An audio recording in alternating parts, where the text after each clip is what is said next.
falar enquanto eu tô aqui esperando minha mãe, o cinema tá tão vazio. Tudo bem que vai nevar hoje à noite. A gente tá num estado de emergência, então muita gente resolve ficar em casa porque vai nevar. Mas mesmo assim, tipo, aqui era um lugar que ficava tão cheio, sabe? Com tanta gente. E agora não tem mais tanta gente assim. Mas a gente tá aqui porque eu ainda estou aqui. Tá passando aqui na minha cidade e eu não acredito nisso. Então fiz questão de vir aqui assistir.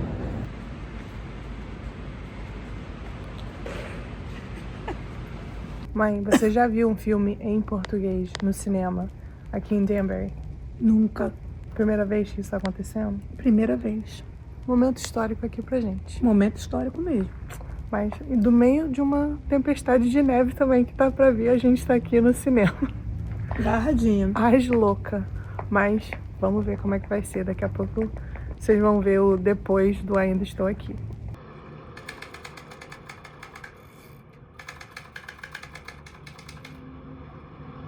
E aqui a gente, depois do filme, eu com essa cara de choro, porque eu acho que eu comecei o filme chorando, terminei o filme chorando, minha mãe também. Mas, enfim, foi isso. Muito bom ver um filme no nosso idioma, aqui no cinema. E olha a neve.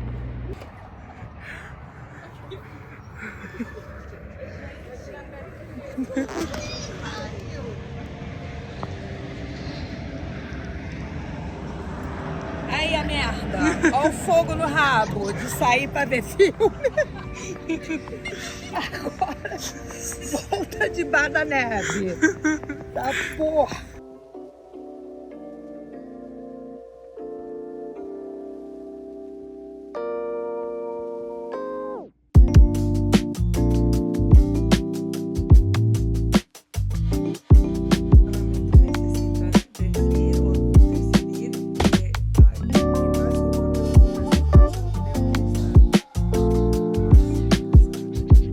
Boa noite, gente. Tô aqui com o meu bebezão. Confesso que eu tenho aparecido aqui bem prejudicada recentemente, sem maquiagem, descabelada, mas é o que temos. Só que eu queria vir aqui, não podia deixar o final de semana terminar sem falar com vocês sobre Ainda Estou Aqui. Eu tô aqui no projeto de tentar parar de roer unha, só que eu roí todas as minhas unhas. Não tem uma que salvou depois de ter assistido o filme. Porque eu fiquei tão angustiada, sabe? Eu fiquei tão sufocada assistindo aquele filme e também com tanta raiva, sabe? Então, assim, foi uma mistura de sentimentos, mas foi muito bom, sabe? Eu quis falar sobre o filme, porque foi até uma coisa que eu postei lá no meu Threads de... Óbvio que eu tô torcendo muito pro filme ganhar os prêmios nos Oscars, em todas as categorias que tá nomeado. Eu quero muito, muito, muito mesmo. Eu tô aqui na torcida. Mas eu também queria, tipo, mesmo se o filme não ganhar, o fato desse filme tá passando no cinema aqui em Denver, sabe? Uma cidade relativamente pequena aqui nos Estados Unidos.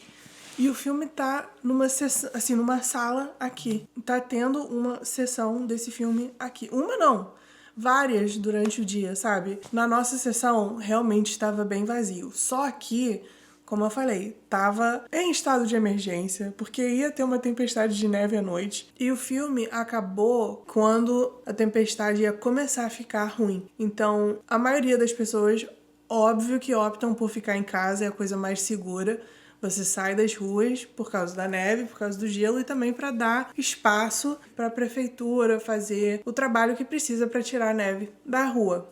Só que eu e minha mãe, a gente foi e tinha gente no cinema, não muitos, mas tinha brasileiros e alguns americanos também, mas tinha mais brasileiros na nossa sessão. Então, de poder ter essa experiência, sabe? De estar numa sala de cinema aqui. Normalmente, quando vem filme brasileiro pra cá, que não é tão comum, mas quando acontece, sempre tá em Nova York. É tipo a grande cidade onde tem, aqui por perto, né?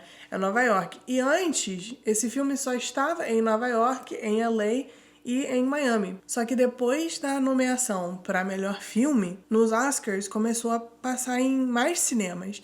Então, é sobre isso, sabe? É sobre, mesmo se o filme não ganhar o que eu quero que ele ganhe, sabe? Mas mesmo se não ganhe, eu sei que vai ter muita gente chateada ou frustrado e com raiva, e tem um porquê disso, mas esse filme já conquistou tanto, sabe? Já foi tão além do que os Oscars, sabe? Já chegou tão longe que, não sei, isso alegra o meu coração muito mais do que se ele só tivesse ganhado o Oscar e não tivesse em salas de cinema aqui em Bethel, em Trumbull, que são cidades menores do que Danbury. E tá em cartaz, em salas de cinema, nesses lugares também, sabe? Então, eu acho que, por mais que é muito importante ganhar nos Oscars, com certeza, o que tá acontecendo com esse filme já é tão mais gratificante, é tão maior do que a premiação, sabe? É legal, curti muito.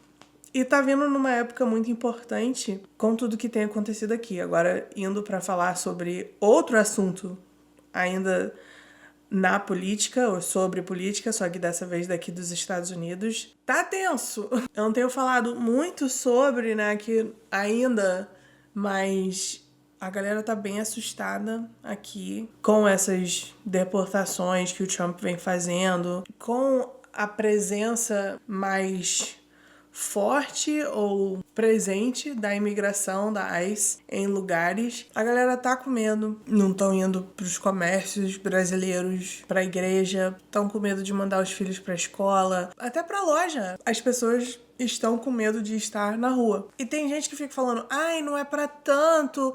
Só que a gente tá vendo casos de pessoas que estão sendo presos pela imigração, mesmo sem qualquer tipo de recorde criminoso, mesmo sem estar nessa lista que a imigração tem de pessoas de ir atrás. A gente tá vendo casos de pessoas que são cidadão do país, mas que estão simplesmente falando espanhol nas lojas, sendo apreendidas pela imigração, ou pessoas que têm uma aparência de latino mais típico, se bem que eu não acredito no típico latino, mas enfim, dessas pessoas sendo apreendido pela imigração. Então eu entendo o porquê que a galera tá com bastante medo, principalmente quando vê coisas de tipo, o Trump tá mandando imigrantes presos para Guantanamo Bay em Cuba, e ele fala que é só o pior dos piores que estão indo pra lá. Só que eu sempre fico com o pé atrás, porque pode ser no início que são só piores dos piores, mas e depois? E quando não tiver mais espaço em prisões ou cadeias aqui pra segurar essas pessoas, vai enviar pra lá? Eu sei também, não vem com papo de mas Guantanamo Bay era usado como um lugar pra guardar ou segurar imigrantes antes de ser um lugar pra terroristas. Eu sei da história, tá? Eu sei. O ponto é que o meu medo é isso, é que começa com estamos indo atrás de criminosos, ou só estamos mandando criminosos pra lá. E nisso tudo, pessoas que não são criminosos acabam sofrendo. Pessoas que, igual o caso do cara lá em Massachusetts, que a esposa tá grávida, ele já tem uma filha, ele não tem nenhum recorde histórico criminoso aqui, nunca cometeu nenhum crime. E eu também escuto a galera falando, mas se ele tá ilegal já é criminoso. Gente, a gente tem que ter um pouco de entendimento e discernimento quando a gente fala as coisas. Você entrar no país legalmente, e talvez eu faça isso como um vídeo assim mais detalhado explicando isso, porque eu acho que a galera realmente é sem noção. Quando a pessoa vem para os Estados Unidos e entrou no país legalmente, ou seja, tem um visto de estudante, tem um visto de turista, tem algum tipo de visto e entrou pela fronteira, foi carimbado lá, tipo, tá aqui permissão de entrar nos Estados Unidos.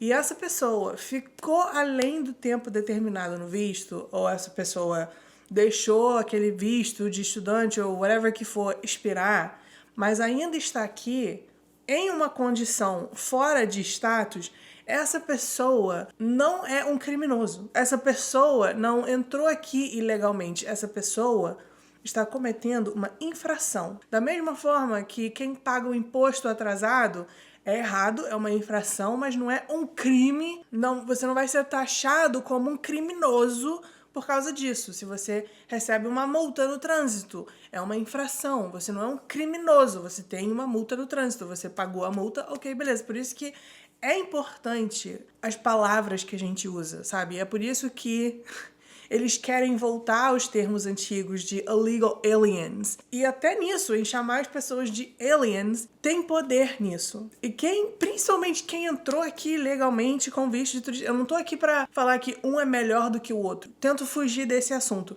Mas essas pessoas estão carregando uma culpa porque vê os comentários, vê a galera falando e repetindo e de verdade regurgitando bosta de mas tá ilegal, é criminoso. Não, não é. Não sou advogada, primeiramente, então assim, sempre consulte um advogado para esclarecer essas coisas de fato. Porém, no meu entendimento, em pesquisas e conversando com advogados e pessoas que trabalham em escritórios de imigração, essas coisas todas, você está fora de um status, deixou o visto expirar, ficou além do tempo permitido, isso não te faz um criminoso. Tem argumentos de se você entrou pela fronteira e não pediu asilo, não registrou lá de alguma forma com a polícia da fronteira, né, o Border Control, aí sim tem os argumentos de que isso sim é um crime. Eu ainda hesito de chamar as pessoas de criminosos, a não ser que a pessoa realmente matou alguém, roubou, sabe, alguma coisa grave, mas eu não acho que quem veio pela fronteira atrás de uma vida melhor é um criminoso, só que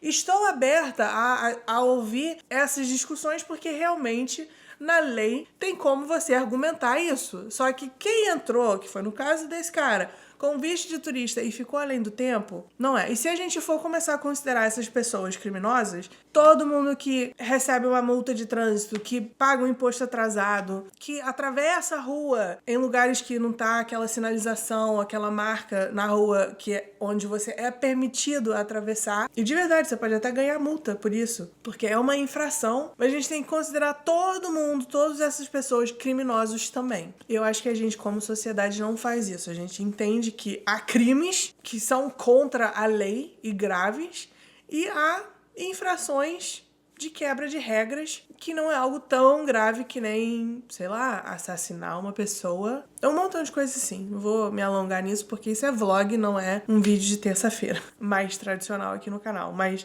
era só pra falar que eu tô vendo a galera, pior é a galera do Brasil que está defendendo isso e atacando imigrantes. Ou eu não sei se é pior brasileiro que tá aqui e tem um status legal e tá apoiando isso tudo. Eu não sei. Eu só sei que a galera tá com medo. E tem um porquê desse medo, sabe? Tem um motivo. Asterisco. Eu acho que tem um porquê desse medo, sabe? É justo você, se mora em alguns tipos de estados, estar com esse medo e querer realmente ficar dentro de casa. E em outros estados, não tanto, porque tem alguns estados que querem realmente ir atrás e perseguir essas pessoas e outros estados que têm esse discernimento de que entende que tem muito mais imigrantes na comunidade que contribuem e ajudam a economia e o lugar do que não. E nesses estados, eu não acho que é tão... não é pra tanto, sabe? É igual aqui em Connecticut. Eu acho que eu entendo o medo das pessoas, mas aqui a gente tem um estado muito bom que procura ajudar, que eu tenho certeza. Eu não falo porque eu realmente não tenho certeza de nada agora nesse mundo, mas vendo como o governo em Massachusetts está se disponibilizando para ajudar e fornecer recursos para ir atrás dos direitos desse cara que foi preso pela imigração e foi mandado lá para o Texas, creio eu que Connecticut também seria um estado que, se você apresenta um caso desse pro prefeito, pro deputado, pro attorney general, que eu não sei como é que fala esse em português, o advogado do estado, eles iam também fornecer recursos e ajuda sabendo da história das pessoas. De fato, muito diferente do que outros estados. Eu tava até falando com o Raul que eu fiquei muito feliz em ver, né, Massachusetts disponibilizar recursos para ir atrás e ajudar, e auxiliar a família desse cara e reclamar com o governo federal, registrar lá, né, a queixa do que eles estão fazendo, do que eles fizeram com esse cara. E eu tava falando, gente, se fosse na Flórida ou se fosse, tipo, em South Carolina ou no Texas, ia ser o contrário. O Estado ia estar falando por que a polícia não fez nada com esse povo antes, sabe? Eu acho que essa é a diferença. Então, as pessoas nesses estados que o governo desse estado ia tomar esse tipo de postura, eu entendo muito mais e até concordo em ter uma postura mais reservada e ficar com mais... não é medo, ficar mais apreensivo de sair. Enquanto tem outros estados onde eu falo, gente, não é pra tanto. A gente pode ter uma vida normal e continuar agindo normalmente. Agora, esse barulho é a garagem. E a minha mãe chegou. Eu vou ajudar ela a subir com compras e fazer as coisas aqui nesse domingo à noite, porque amanhã é segunda-feira e vamos começar tudo de novo. De novo, novamente, em estado de emergência. Só nos resta começar a dirigir. Porque minha mãe não sabe onde é que tá indo.